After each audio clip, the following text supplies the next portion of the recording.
don't know anything about that, or I know a little bit and I'd love to know more. I don't know where to go. Here's where we explore those conversations. We allow ourselves to live in a constant duality.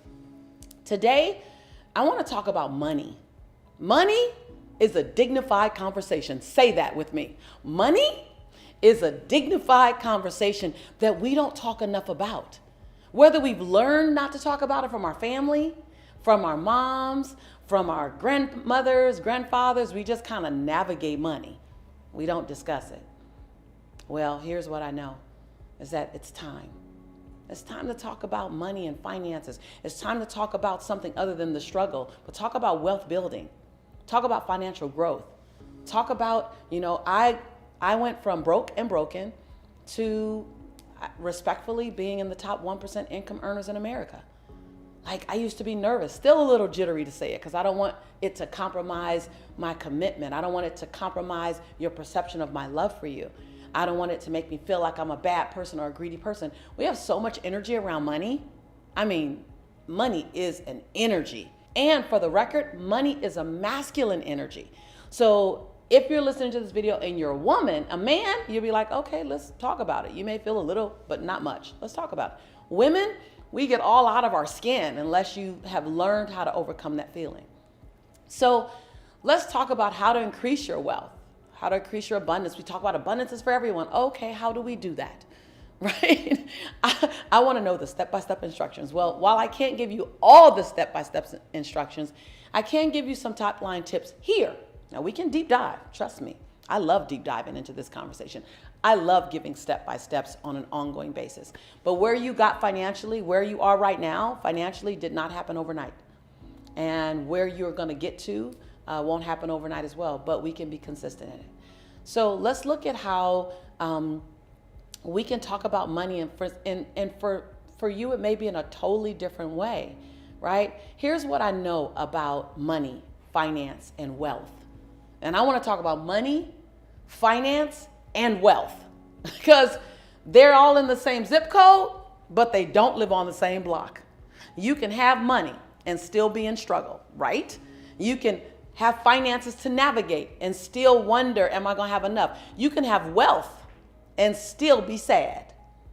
Let's be clear. However, if you're going to arrive to your problems with more money. Arrive to your problems with as much wealth as you can. One, because it allows you to navigate. To me, wealth equals freedom. It doesn't determine who I am. It just gives me access to better memories. It allows me to solve problems for my family, for myself. It allows me to build memories for my community. It allows me to step in and support. That's the importance of wealth for me. But really, wealth, finances, money is a team sport. Say that. Money is a team sport. It is not a solo sport. And contrary to what we learn, because we learn do this with money.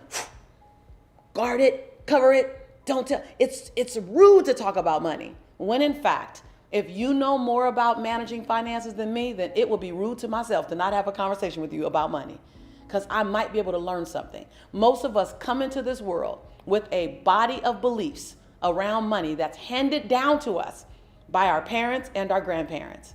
And unless we go to someone else who has another belief system or another perception or another understanding or more education about money, we live our entire life only with our understanding of money. Whew. I gotta tell you, that was a hard one for me. I started making a lot of money, but I hadn't learned about money. And no one in my community or in my immediate surroundings could give me the information I needed about this money. And the hardest thing for me was to step out of my community, to step out of my nationality, to step out of my gender and learn about money.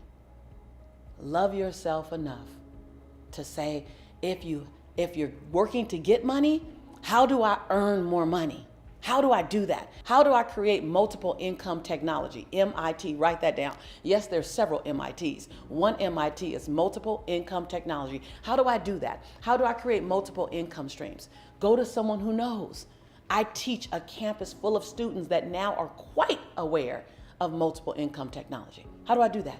And if I've learned how to make money, how do I hold on to my money? How do I make my money go further, faster?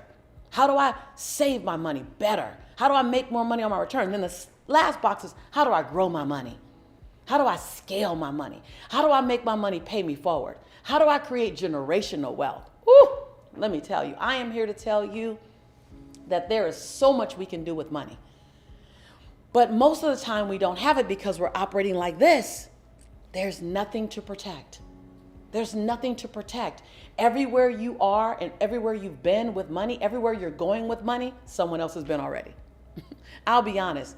I figured out a lot about finances, and I continue to figure out a lot about finances as I get to each new level. And so I open myself up. Tell me what I don't know. I'm always going after the team that's further than where I am right now. Now, I've outgrown some teams because I've grown double digits every year for 17 years. And so I've had to retire my team. Thank you so much for getting me here. I got to get a new team that's smarter than me, that's further than me. And I got to give myself permission to not be embarrassed, to not have shame about my money, what I know and what I don't know. So look at who's surrounding you. Look at who's around you. Look at who's there to support you in your financial growth, not just your everyday finances. See, again, I talked about this in another video that I read in a book that abundant and wealthy people, they think out a year, 3 years, 5 years. And people in scarcity, they think out a month, maybe 2 months. When you're looking at your finances, you're just looking down. When you're looking at your financial growth, you're looking out in front of you. When you're looking to financially forecast, I didn't even know that was such a phrase, financial forecasting. You learn something new, right? So when you're looking at your financial forecasting, and you may already have done this, you go out further, you go out bigger, then you can look at how to multiply your financial forecasting. Now that may be a ways away for some, for others, you're already doing it. You just want to learn how to grow it more. You want a team around you, someone that can help you look at your financial growth, no matter where you are, whether you're in the hundreds, the thousands, the hundreds of thousands, or the millions. There's someone there, there's a team that can support you in navigating where you're going and where you're growing. If you're in the millions, you probably already have a team, right? If you're in the hundreds of thousands, you may have a team, you may have had a team at a time. If you're just now building, okay, great, let's go get that team. Now, this team can be a team of advisors, it can be a team of coaches, it could be a mentor. It can first be someone that you've watched and their life looks really great. And you know they've had to save, they've had to earn, they've had to learn, they've had to grow in order to have that life. Ask, will you coach me? Will you mentor me? Surrender to growth, surrender to the opportunity and the possibility to expand. You may be in one of these 3 categories. Maybe. I need to figure out how to not run out of money before I run out of month. That's totally okay. I was there. I was completely there for a while, and I had to figure that out. And the way I figured it out was I went and got someone. Or you may be saying, Lisa, I'm not running out of money at all. I'm fine. It just gets tight repeatedly. And there's not enough to breathe and create. I got enough, but not enough to breathe and create and have freedom. Okay, great. I understand that. I've been there. I remember there was a time in my career where I was making probably about $50,000 a month in my company. But my cost in the company were $40,000 a month. So every month I go, yay, I made 50 grand. And oh, I got 10 grand left. I can't have any emergencies. And so there was a time when I was making a decent amount of money. I was spending a lot. And I didn't have any room for emergency. I didn't have any room for creation or creativity or growth. And it's a real place. And I had to learn how to manage my money in some different ways, grow some more revenue streams so that I can create a bigger gap between what I spent and what I kept. The third area that you might be in is, Lisa, money is coming in. It is flowing. I was talking to a friend of mine last night, and he's like, Lisa, I'm like literally living in the abundance circle right now. All of a sudden, my phone is ringing. It's almost like his business just hit the hockey, they call it the hockey stick, right? And right now, the last 4 months, he's gotten more calls in the last 4 months than he's gotten in the last 2 years, just all of a sudden. And so you may be in that place where the money is coming in, but the question to ask is, how can I make more? And how can I do more with the money that I'm making? And how can I make the money work for me? Whoo, you might be there, because that's where I lived for the longest. Okay, I'm making money. Now, how can I scale this effortlessly? And how can I make the money work for me? How can I create a legacy? It's okay to be in any of these stages. I need to figure out how to get to the end of the month. I need to make more money than I'm making to be comfortable. I need to make sure that I don't run out of money. And I need to learn how to make the money work for me. I've been in each of these places. Ask yourself this. What small minimum win, what micro win can you create today in the money area? Don't go in all the other areas. Focus on money. Remember, energy grows where energy goes. What I realize is we don't spend enough time looking at our money. We don't spend enough time looking at new ways to make money. It won't just come to you all the time when you sit down and you think about it. You may have to sit. And I allow myself to be in creation for a while. I may write a path. I can create this program. And before it's over, I've morphed it. I've changed it. So sit with it, and sit with it with the intention of new money coming into me. Sit with it with the intention of my money going further. I was just talking to my beautiful son. I said, son, let's talk about money. And he was like, okay, Mom. I love my son for so many reasons. But one of the things I love to hear him say as an adult, it just warms my heart. He goes, Mom, look at your life. I'll take all of your advice. He's like, I'm down. Because I always ask him, Jelani, can I share this with you? Because I don't want to impose on him. I don't want to assume he wants to hear what I have to say. He wants my advice. And so I always ask, son, may I share with you something? May I invite you to hear something from me? He goes, yeah, Mom. I like your life. I admire your life. Absolutely. And so we just entered into the conversation of money. He's growing his life. He has a great plan. He has a great strategy, and he knows what he knows, and he knows that I know a little more from my vantage point. And I go, can I add to what you know? And so he has a financial team and people that are mentors and coaches to him. And I asked him, could I be on the team? And he so graciously said, of course. And so look at what you need to know. So I want to go back to what small win can you create today? Now, when I say today, give yourself 7 days and then give yourself 30 days. What win can I create today? What win can I create this week? What win can I create this month around money? Money saved is money earned. You don't just make money when you make money. You make money when you save money. In what ways can you do that? You want to, when you look at your finances, you want things that are measurable, because finances are very measurable. So you want things that are measurable. And if you have a win, you want to post your financial wins, whether it's earnings or whether it's savings, whether it's creation or whether it's elimination. If you eliminate a bill, if you eliminate a cost, you want to write that down somewhere, because if you don't write down somewhere that you eliminate that cost, you'll use that money somewhere else and you'll still be out the money. And so find out, what are those small wins that you can have today? Next, I want you to be intimate with your money. Does she say intimacy? Yes, intimacy. N-to-me-I-C. Intimate. Be intimate with your money. And the best way to do this is to have someone that you can sit and talk about it with. I want you to sit and tell yourself, before you have this conversation, there is no judgment around my money. The best decision I can make is to have someone walk this journey with me that's further than I am.